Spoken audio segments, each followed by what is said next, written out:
ہمارے پیارے وطن عزیز کو نو آبادیاتی تسلط سے آزاد ہوئے 3 کم 70 برس بیت چکے اور براہ راست خانگی جاگیرداری کے فرسودہ نظام کے تسلط میں آئے اتنا ہی عرصہ ہو چکا ہے۔ اگر حقیقت پسندانہ طور پر دیکھا جائے تو انگریز کی غلامی سے نکلے تو چودھری وڈیرے یا خان کی عوام دشمن حکمرانی میں آ پھنسے۔ پاکستان کی آزادی کے پیچھے محرکات مذہبی ضرور تھے، مگر اس کے ساتھ ساتھ یہ بھی درست ہے کہ نئی ریاست پاکستان کا غریب انسان معاشی آسودگی کا بھی متمنی تھا، آزادی کے علاوہ انصاف و فلاح و بہبود کا آرزو مند تھا، پرامن ترقی پسند پاکستانی معاشرے کے سہانے سپنے آنکھ سجائے رکھتا تھا، پرمسرت خوشحال زندگی کی فصل بہار کا نام پاکستان تھا۔ لیکن کیا ہم نے آزادی کے بعد آسودگی دیکھی، فلاح و بہبود کی کوئی منزل پائی، امن و چین کی کوئی گھڑی نصیب ہوئی؟ نہ نظام بدلا، نہ آزاد ملک میں غریب کا مقام و معیار زندگی بدلا۔ پردیسی کی مار کھانے کے بعد دیسی کی ظلمت کی چکی میں پسنے والے میرے ملک کے غریب کسان، محنت کش محکوم عوام، جن کی کاوشوں، جد و جہد، گراں قدر قربانیوں کی برکت سے ہم کو پاکستان ملا تھا، مگر اس ہی طبقے کو آزادی کے بعد بھوک، ننگ، افلاس، مرحومی، رسوائی کے علاوہ کچھ نہیں ملا۔ اگر پاکستان بنانے کا حاصل یہی تھا تو پھر کیسی آزادی، کیسی خوشحالی، کیسا امن و سکون، کیسا ترقی کا خواب؟ کیا مذہب اسلام کے نام پر بننے والی ریاست کا دوسرا نام انسان کے ہاتھوں انسان کا استحصال ہے؟ پاکستان کے مقدس نام پر عوام کو فاقہ کش رکھنا چند مٹھی بھر عناصر کی غلامی کے لیے تو پاکستان ہرگز نہیں بنا تھا۔ پاکستان بنانے کے مقاصد سے آج ہم کوسوں دور ہیں۔ جو خواب ہمارے آباء و اجداد نے دیکھا تھا، جس کی تعبیر کے لیے جان و مال کی بے مثال قربانیاں دی گئیں، جس پاکستان کے حصول کے لیے لاکھوں جانوں کا نذرانہ دیا، ترک وطن کی کربناکیوں کو خندہ پیشانی سے سہا، کیا اس پاکستان کے خواب کی تعمیر صرف 5% اس طبقے کی اجارہ داری قبول کرنا ہے جو کل تک انگریزوں کا وفادار تھا، جن کی انگریز وفاداری اور دھرتی سے غداری کا صلہ ان کو جاگیروں کی صورتوں میں ملا، اور آج یہی مراد یافتہ طبقہ اس پاکستان کی تقدیر کا مالک بن بیٹھا ہے جس کی تشکیل میں یہ روڑے اٹکاتے رہے۔ پاکستان کے خواب کی تعبیر ہرگز اتنی گاؤنی اور خوفناک نہیں ہو سکتی کہ جہاں زندہ رہنے کے لیے ماں کو اپنے لختے جگر فروخت کرنے پڑے، بھوک، ننگ، افلاس کے ہاتھوں مائیں اپنے ہاتھوں سے ہی اولاد کے گلے دبا کر ہلاک کر دیں، جسمانی عذاب بیچنے پر گزر کرنی پڑتی ہو، بے روزگاری کے ہاتھوں خودکشیاں، تعلیم و ہنر رکھنے کے باوجود نوجوان ملازمت نہ ملنے پر مجبوراً جرائم پیشہ بن جاتے ہیں، موضوع خوراک نہ ملنے پر نچلے طبقے کی پوری نسل مختلف امراض کا شکار ہو جائیں، تو دوسری طرف وہ 5% قلیل طبقہ جو سونے کا چمچ لیے پیدا ہوا، جس کی پرورش شاہی خاندان کے فرد جیسی ہے، جو مغربی تعلیمی اداروں یا ایچسن کالج جیسے ظالمانہ نو آبادیاتی ادارے سے فارغ التحصیل ہوتا ہے، یہ لوگ ہیں جو سونا اگلتی زمینوں کے مالک ہیں، جو اپنی ملوں کارخانوں کی پیداوار سے کثیر سرمایہ مالک بن جاتے ہیں۔ یہ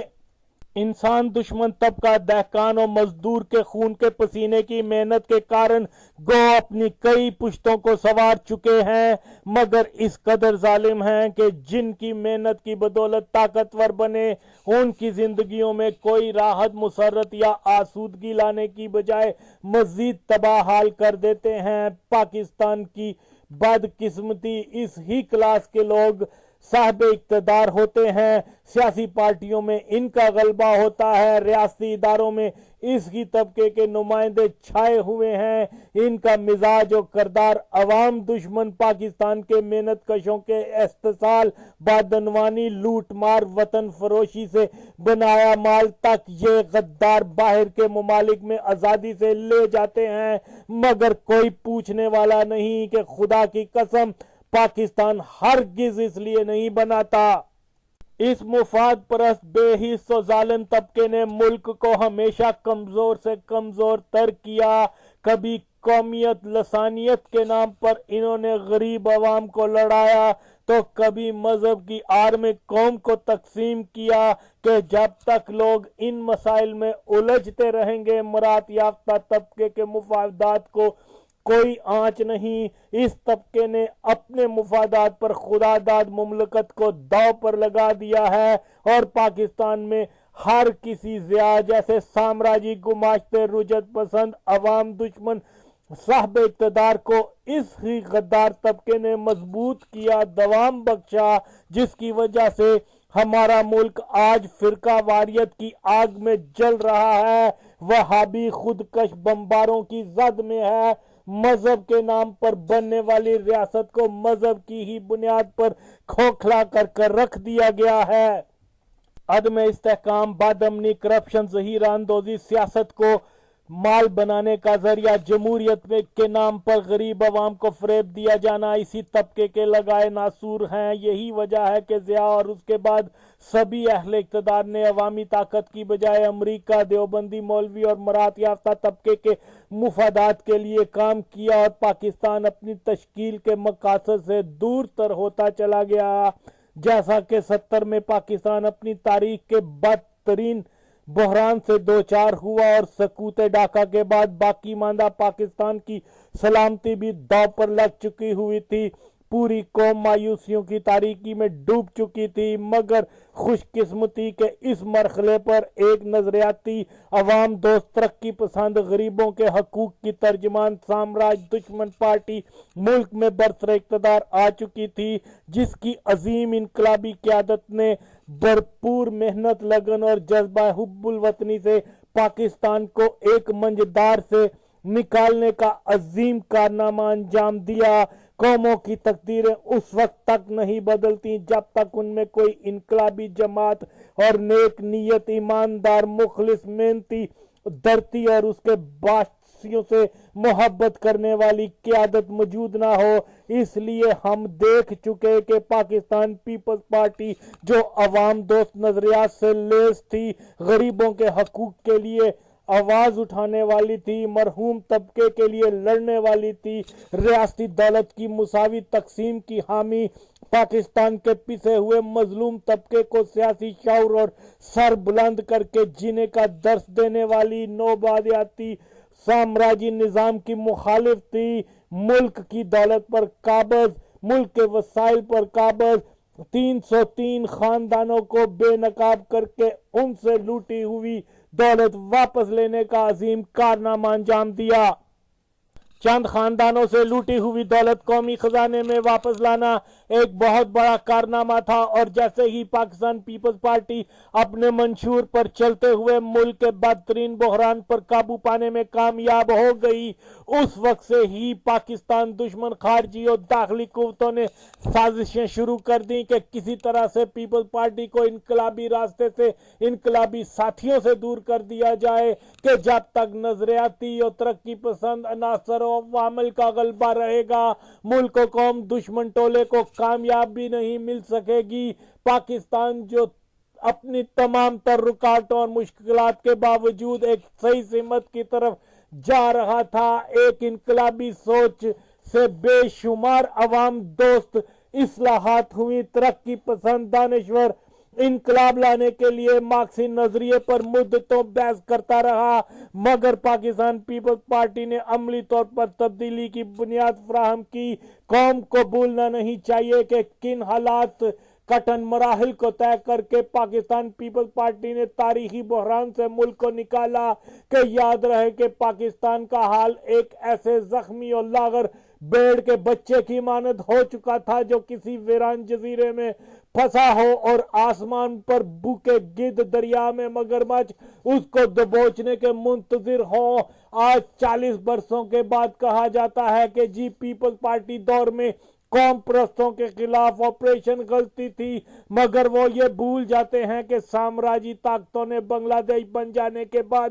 باقی ماندہ ملک کو بھی توڑنے کا مکمل انتظام کر لیا ہوا تھا۔ مفتی بانی طرز کی تنظیمیں قندھار میں بن چکی ہوئی تھیں۔ وفاق کو بچانے کے لیے مٹھی بھر شر پسندوں کو کچلنا غلطی نہیں، وقت کا تقاضا تھا، حب وطنی تھی۔ پاکستان پیپلز پارٹی کی قومی ملکیت پر تنقید کرنے والے احمد یہ بھی نہیں جانتے کہ بھٹو صاحب نے قومی ملکیت کا وعدہ اپنے انتخابی منشور میں کیا تھا اور عوام نے ہی اس منشور کے تحت پیپلز پارٹی کو منتخب کیا تھا۔ انتخابی وعدے پر عمل کرنا جمہوریت کا اٹوٹ حصہ ہے یا نہیں؟ کیا پاکستان قومی ملکیت سے قبل کوئی اقتصادی سپر پاور تھا، خود کفیل تھا؟ کیا جو اتنا شور مچایا جاتا ہے کہ 4 سالہ قومی ملکیت